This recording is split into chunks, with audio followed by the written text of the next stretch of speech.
நீங்கள் இந்த துறையை தேர்ந்தெடுத்தது உங்கள் வீட்டில் ஆரம்பத்தில் யாருக்கும் அவ்வளோவா பிடிக்கல.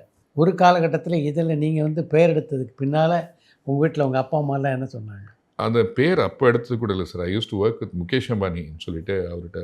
ஸோ அவர்கிட்ட வேலை செஞ்சேன். குவிக்கீஸ் காஃபின்னு சொல்லிட்டு காஃபி டேக்கு அப்புறம் குவிக்கீஸ்னு ஒரு காஃபி கடை. அந்த காஃபி கடையில் வி பிச்ட் ஃபார் ரிலையன்ஸில் வந்து நாங்கள் கன்சல்டண்ட்டாக போயிட்டு கடைசியில் we became employees in Reliance. அவருக்கு வந்து 150 கடை 9 சிட்டிஸ் திறந்தேன். So I use to report to Mukesh Ambani and on a regular basis.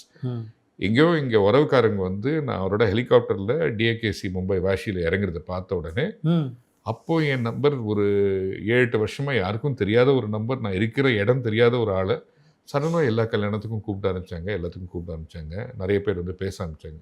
அதுக்கப்புறம் டிவியில் வந்து ஒரு டிவி ஷோ வரைச்சு இன்னும் நிறைய பேருக்கு நான் யாருன்னு என்னன்னு தெரிஞ்சது. நான் உறவுக்காரங்க ஃப்ரெண்ட்ஸ் எல்லாத்தையும் சொல்லிட்டு இருக்கேன். அதுக்கப்புறம் இது வந்து நான் இருக்கேன்னு தெரியும், ஆனால் எங்கே இருக்கீங்க, என்னவா இருக்கீங்கன்னு இருக்கணுங்கிற இன்ட்ரெஸ்ட் வந்து இல்லாத நிறைய பேருக்கு கான்டாக்ட் இருந்துச்சு. அதுக்கப்புறம் அடுத்த டிவி ஷோ இப்போ வந்து நிறைய இடத்துல கல்யாணம் நடந்தால் கூப்பிடுறாங்க, வா அது கூப்பிட்றாங்க. ஒரு காலத்தில் ஒரு 10 வருஷம் 12 வருஷத்துக்கு நான் எங்கே இருக்கேன்னு யாருக்கும் தெரியல.